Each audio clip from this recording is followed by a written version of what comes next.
So Donald Trump has been announcing his appointments for his cabinet. And we've already covered a couple of these, right? We covered Marco Rubio, Elise Stefanik, etc. Now, there were two announcements that were made that honestly has politicians like Elizabeth Warren and some others wanting to pull their hair out. And we're going to start with Matt Gaetz first. Let's start with Matt. So this was the announcement that was made. Donald Trump taps loyalist Matt Gaetz as Attorney General and Tulsi Gabbard for National Intelligence Chief. This was the shock that was heard around the world, ladies and gentlemen. That's right. And a lot of people are freaking out online. They're like, what in the hell? So it says here, in selecting the congressman, Trump passed over some of the more established attorneys whose names had been mentioned as being contenders for the job. So one of the big, I guess, pushback that Trump is receiving about Matt Gaetz is that his experience level, right? So many people, they're saying he's not as experienced as an attorney as other people that were being considered for that position. We'll get into some of the other things as well. And we're also going to break down how Lee Fang, he wrote an article making the case for Matt Gaetz on the left. And I think you'll find that really interesting. For what it's worth, and I have to say this because people make assumptions, for what it's worth, I'm not a fan of Matt Gaetz or Tulsi Gabbard. I agree with them on some things, but it's not like we not here, okay? Like we not here. I'm definitely not too, obviously keen on Tulsi Gabbard's pro-Israel stance. Some of the Islamophobia that has come from Tulsi Gabbard as well, not keen on that. I agree with her with ending the Ukraine war, right? I agree with her on free speech, even though she kind of goes against free speech when it comes to Israel. It's all over the place. Now with Tulsi Gabbard in particular, it almost kind of feels like karma. Because Tulsi Gabbard, it was just 3 months ago where Tulsi Gabbard was discussing how apparently she was put on a no-fly zone list by the Biden-Harris administration. So is it karma or is it drama? Let's get into this. Currently in our armed forces. The closest word that I could think of that can begin to describe what I felt and what I feel in learning that actually, according to these whistleblowers, that I am on this Quiet Skies list, that my own government, my president, my commander-in-chief is targeting me as a potential domestic terrorist. The closest word that comes to mind is a complete sense of betrayal. And it's betrayal because I, like so many Americans, enlisted because of the Islamist terrorist attacks on 9/11. Enlisted to serve in our country's military, to ensure the safety, security, and freedom of the American people, to go after and defeat and destroy those Islamist terrorists who continue to pose the greatest short and long-term threat to us, to our security, and to our freedom. And so now, after serving over 21 years and continuing to serve in our nation's military, my own government has labeled and is targeting me directly now as a domestic terrorist, as they are many others. I'm not alone in this.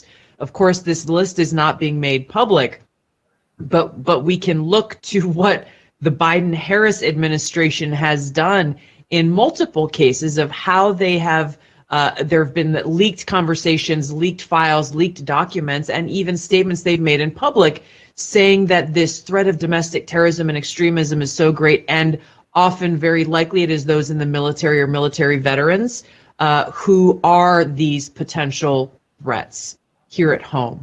It is more than a slap in the face. It's more than a punch in the gut. It is a complete betrayal coming from our own government that they are using our taxpayer dollars, our resources. They're using people like the air marshals as weapons and pawns to target their political opponents. And that's really what this is all about. So this was very strange. The fact that Tulsi Gabbard is a soldier. I mean, she's a part of the U.S. military. So there's that. And she's still, from what I understand, still active duty. She's very pro-Israel. She has spoken out against, like I said before, Muslim communities, and in not good ways. So it was kind of weird that she was put on a no-fly list. It was weird because usually people that are put on those lists, they see you as a threat to, I guess, like national security, those types of things. But that was not the case apparently for her.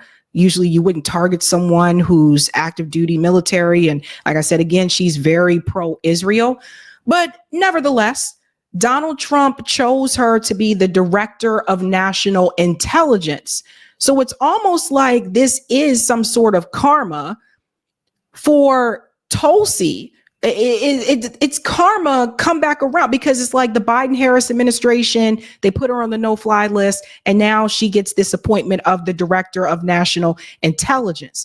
Now, I don't know how you guys feel about that. I don't know how you feel about her being in that position, but I guess we all kind of figured she would be appointed to some type of position in Trump's cabinet because, you know, she decided, she left the Democratic Party, she became an independent, and then she decided to join the Republican Party, and she decided to campaign with Donald Trump towards the end there. So it was pretty much imaginable that she was going to get some type of position. I think some of us thought that was going to be Secretary of State, but he chose little Marco.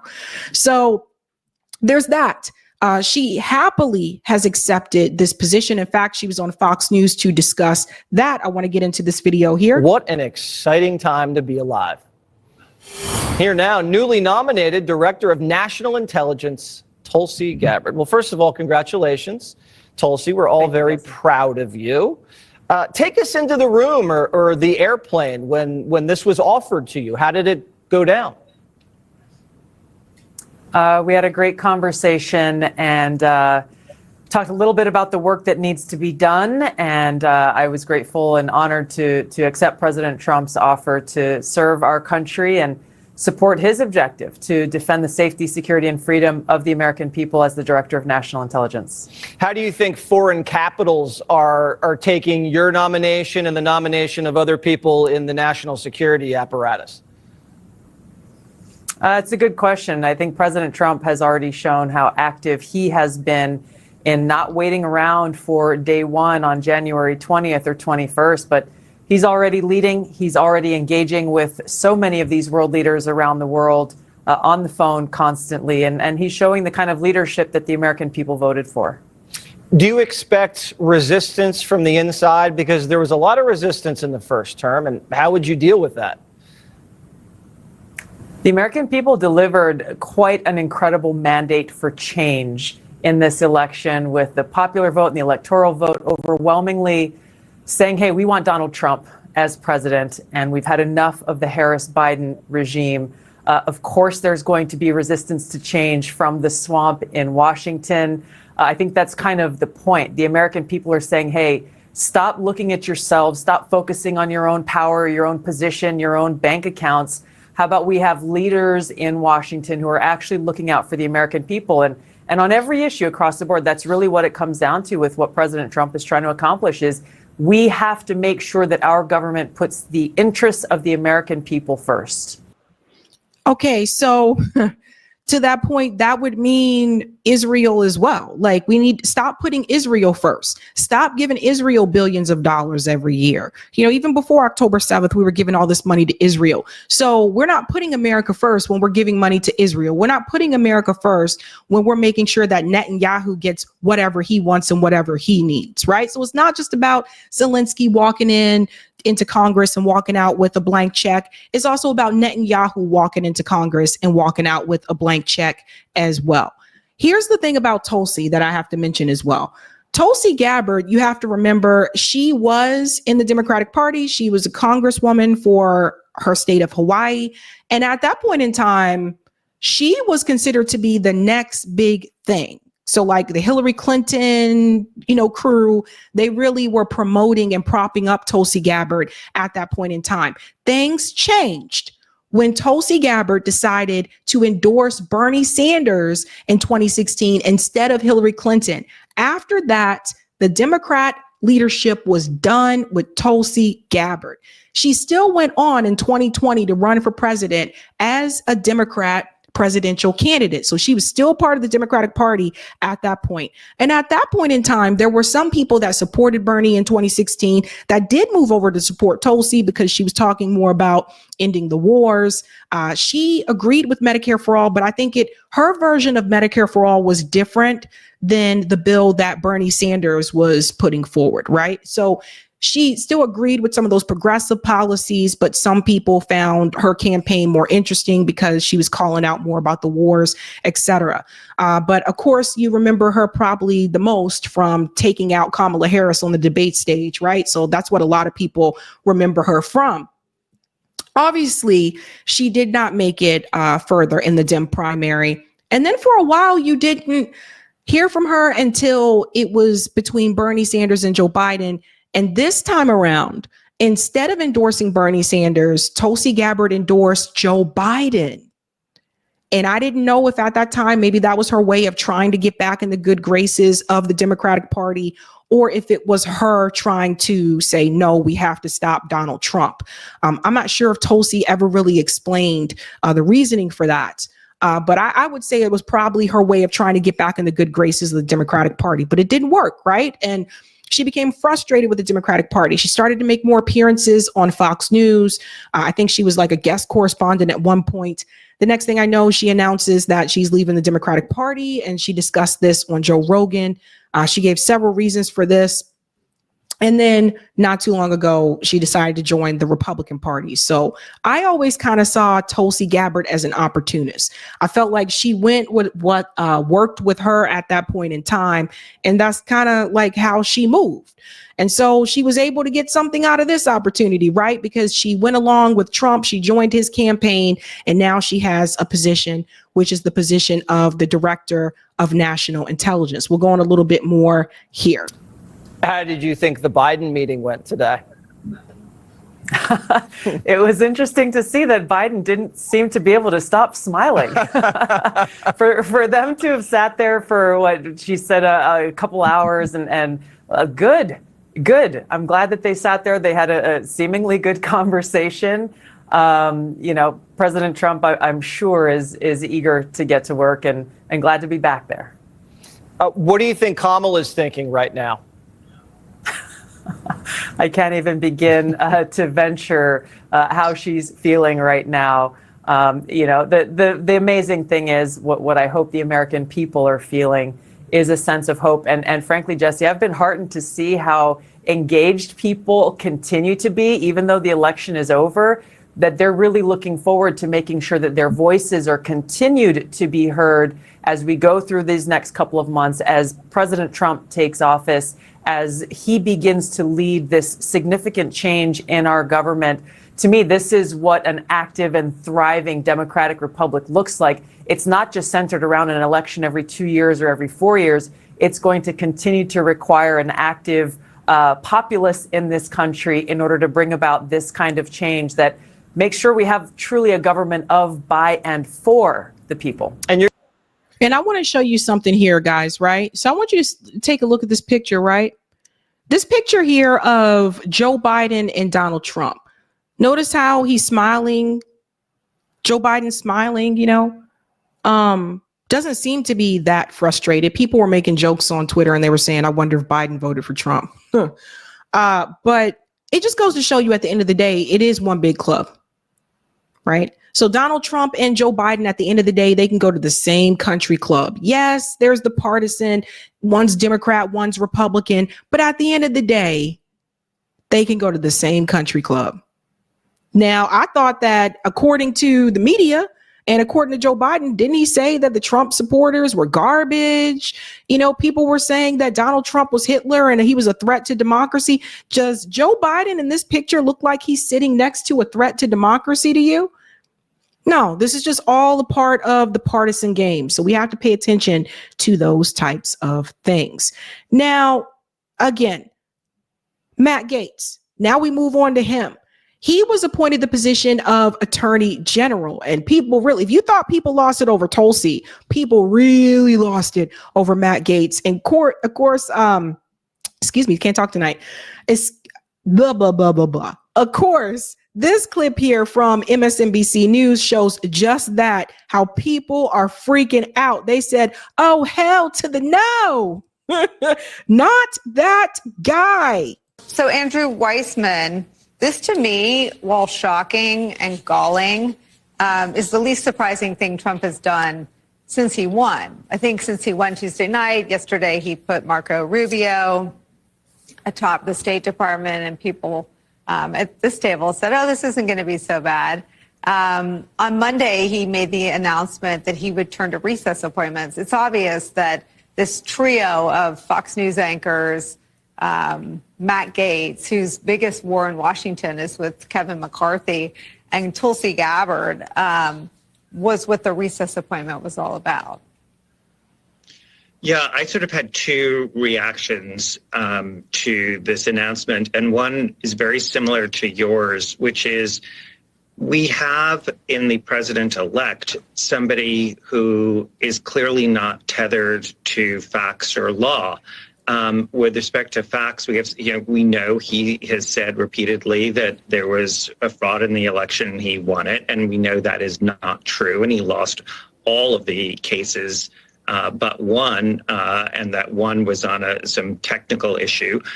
So he is adhering to a world where facts and law don't matter, and so we shouldn't be surprised that he has selected to nominate, yet to be confirmed, somebody for the Attorney General and somebody for the Department of National Intelligence that are not just unqualified, but have shown that they're untethered to the facts and maybe also the law. So that shouldn't be surprising.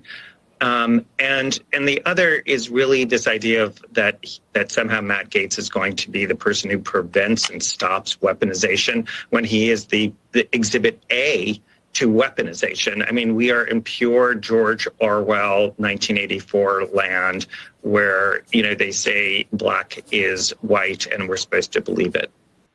That guy, to me, what's funny about that is that guy sounds like he has something stuck in his nose. Like, I was listening to that video earlier. I was like, is there something in your nose? Like, why are you talking like that?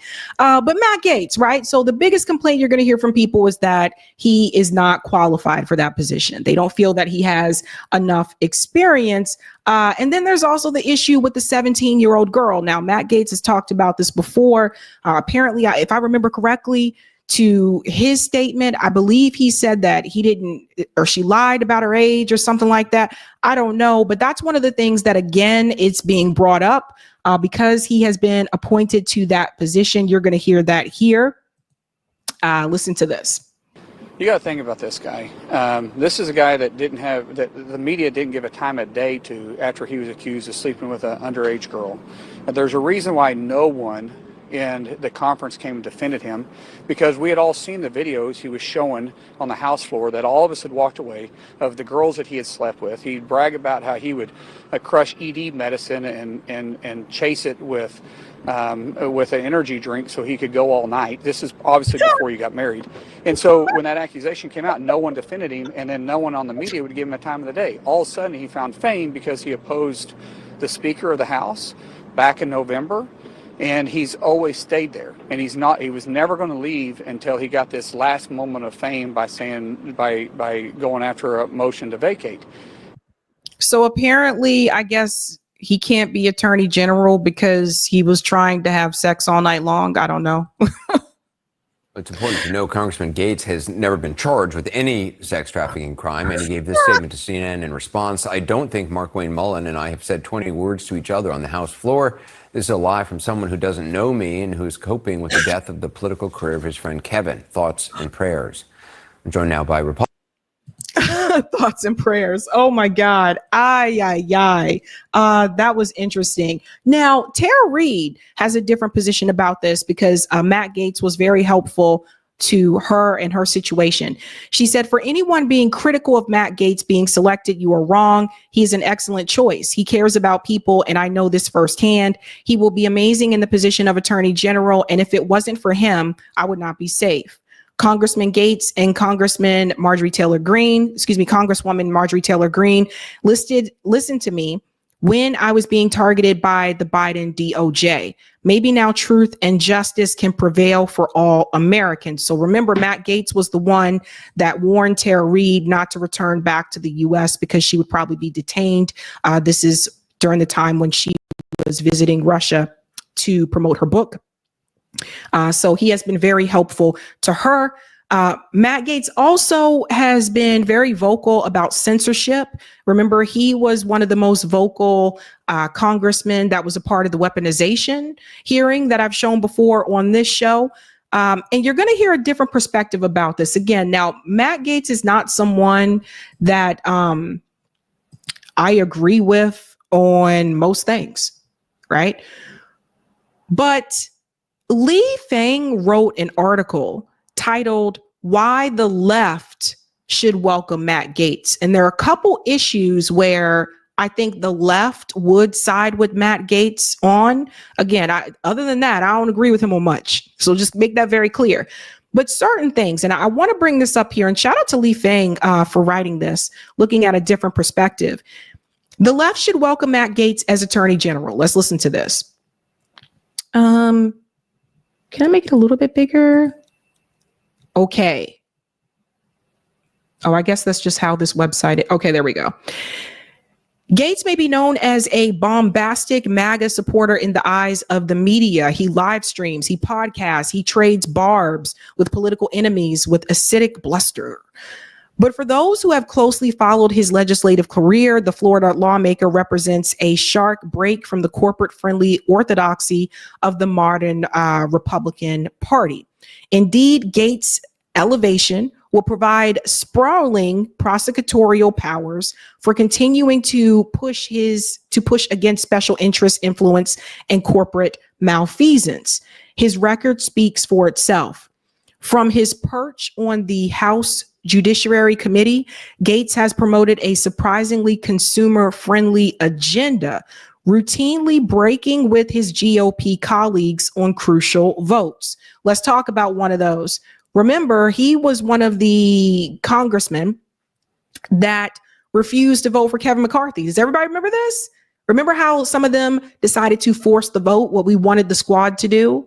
So remember, Matt Gaetz was a big part of that group that was like, no, we're not going to vote for you, Kevin McCarthy, unless we get some concessions out of our vote. Everyone remember that? So that's an example of him breaking away from the majority of the party. It goes on to say here that he supported measures to break up Silicon Valley monopolies, sharply regulate the online data broker industry, ban non-compete employment contracts, and an end to the practice of forced arbitration, among other corporate accountability votes. He also has taken maverick positions on reducing FBI surveillance powers, cutting certain arms supplies to Saudi Arabia, and legalizing marijuana. So here's the thing.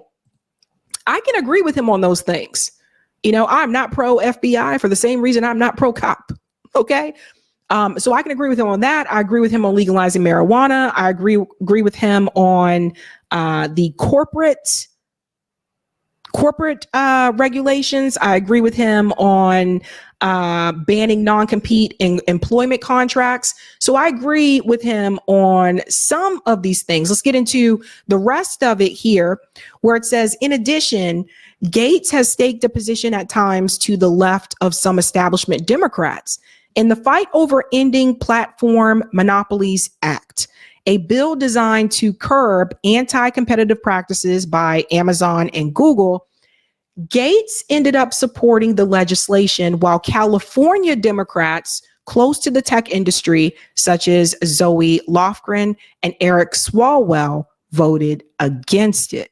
So this might be one of those ones that people weren't really aware of.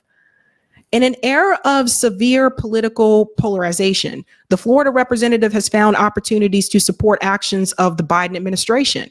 In August, Gaetz wrote a letter to Alphabet chief executive Sundar Pichai, urging him to adhere fully to the antitrust ruling against the company secured by the current Department of Justice.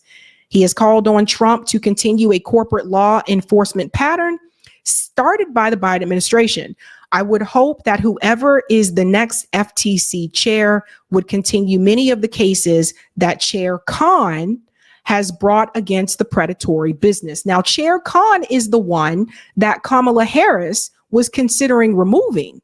I don't know if everybody remembers this, but Kamala Harris, if she were to win, Chair Khan was one of the ones that she was going to replace. Now, Chair Khan has actually done some good things. I've talked about it before on this show. So I agree with Matt Gaetz on those things. There's another thing about Matt Gaetz, which has also been brought to my attention, is that apparently he is not receiving AIPAC money. That would be different from Rubio and Elise Stefanik and Donald Trump as well. He is still pro-Israel, though. I'll tell you that one. He's against the war in Ukraine. He is still pro-Israel, so just keep that in mind. But he doesn't seem to be as staunchly about it as some others. And then there's another one that I want to bring up. Again, we're talking about how he voted. Matt Gaetz blasts House anti-Semitism legislation as a ridiculous hate speech bill. How many of you guys remember this? Remember they were trying to pass that bill in the House about the anti-Semitism bill? It said here that Matt Gaetz rallied against the House anti-Semitism legislation on Wednesday. Goes on to say the Anti-Semitism Awareness Act aims to crack down on anti-Semitism on college campuses and would expand the legal definition of anti-Semitism used to enforce anti-discrimination laws. This is one of the bills that I was warning people about because, like I said, they were basically trying to equate anti-Zionism with anti-Semitism, and that can be very dangerous if they were to go down that road. Chuck Schumer supported that. I think he was one of the ones that co-sponsored it, if I remember correctly, but Matt Gaetz was against it. Now, he's against it for different reasons than why I'm against it, right? So his reason for being against it, he said here, when it said it passed in the House, but it didn't in the Senate, he said, Gaetz came out against its passage, saying on social media that some excerpts of the Bible would meet the bill's definition of anti-Semitism. So that's important to point out. And that was something that I think Candace Owens might have mentioned as well. Like, well, what about the Bible? Right. So it's irky like territory, right? And that can apply to so many different things. But he was against that. He was against that legislation.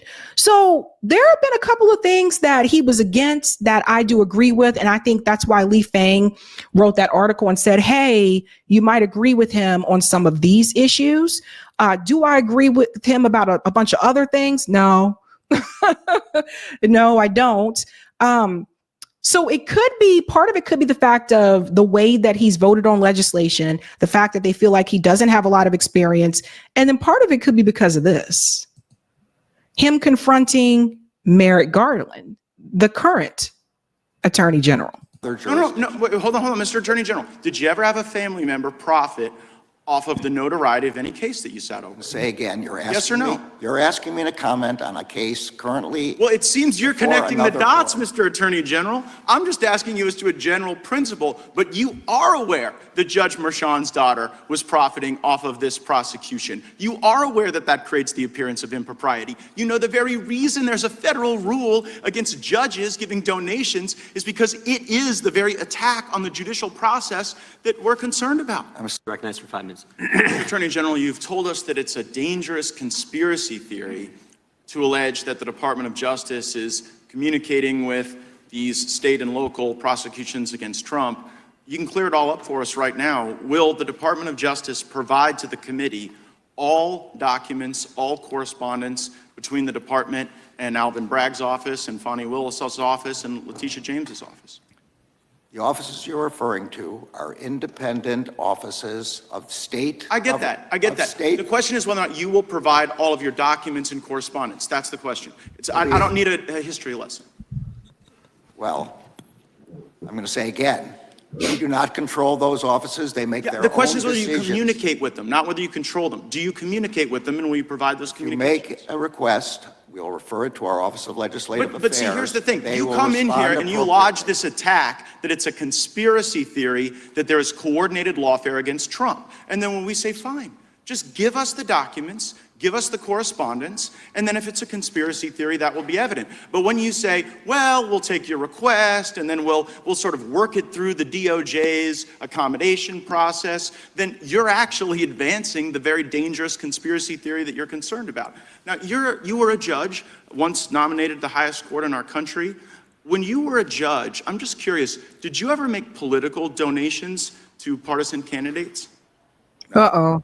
No, and you didn't, because that would create the potential appearance of impropriety. I didn't, because there's a federal rule Oh. barring federal judges from making contributions. Right, but under that same theory of attacks on the judicial process, like, shouldn't someone be owed like a jury of their peers and a judge that's non-biased, rather than getting a judge from your political opponent's donor file?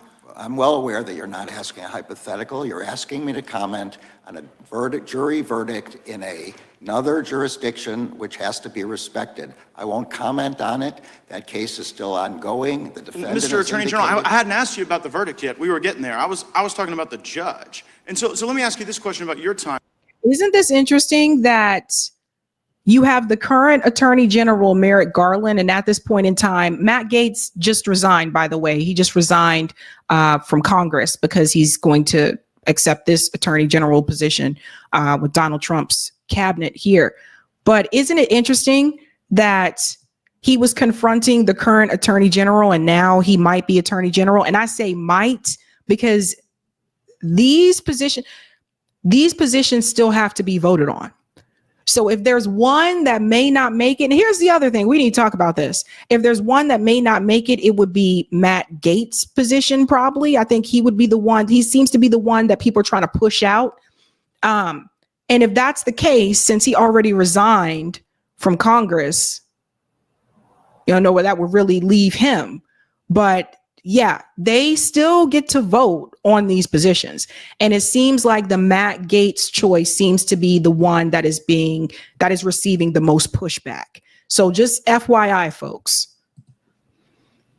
As a judge, was there ever a time when you were a judge when you had a family member who was personally profiting off of the notoriety of a case that was before your court? I'm going to say again, it's very clear you're asking me to comment on a case in another jurisdiction. No, wait, hold on, Mr. Attorney General. Did you ever have a family member profit off of the notoriety of any case that you sat over? Say again, you're asking Yes or no? You're asking me to comment on a case currently. Well, it seems you're before connecting the another dots, court. Mr. Attorney General. I'm just asking you as to a general principle, but you are aware that Judge Merchan's daughter was profiting off of this prosecution. You are aware that that creates the appearance of impropriety. You know the very reason there's a federal rule against judges giving donations is because it is the very attack on the judicial process that we're concerned about. And we'll go ahead and stop it there. You can watch that again another time. But yeah, Matt Gaetz as Attorney General. Look, Matt Gaetz loves theater. He likes to put on a good show, that's for sure. We'll have to wait and see if this one gets through. I have a feeling if there's one that won't get through, it'll probably be this one. Also, the position that was given to the Fox News host, that one probably may have difficulty getting through as well, but we'll have to wait and see what happens. That being said, folks, it's very clear that Trump is trying to shake things up a little bit because he's adding people to his cabinet that don't necessarily have everything in common. Like Matt Gaetz can be a little bit more of a wild card. Tulsi Gabbard has her own kind of thing going on. And then you have crazy ass Karen, Elise Stefanik, who's like a rabid Zionist. Then you have Marco Rubio, the neocon. So some people got excited about the Tulsi Gabbard and the Matt Gaetz picks, but don't let that distract you from Marco Rubio, the neocon, being given that Secretary of State position. He would be the new Blinken. Hey guys, this was a Sabby clip. If you like what you saw, hit that like button and subscribe.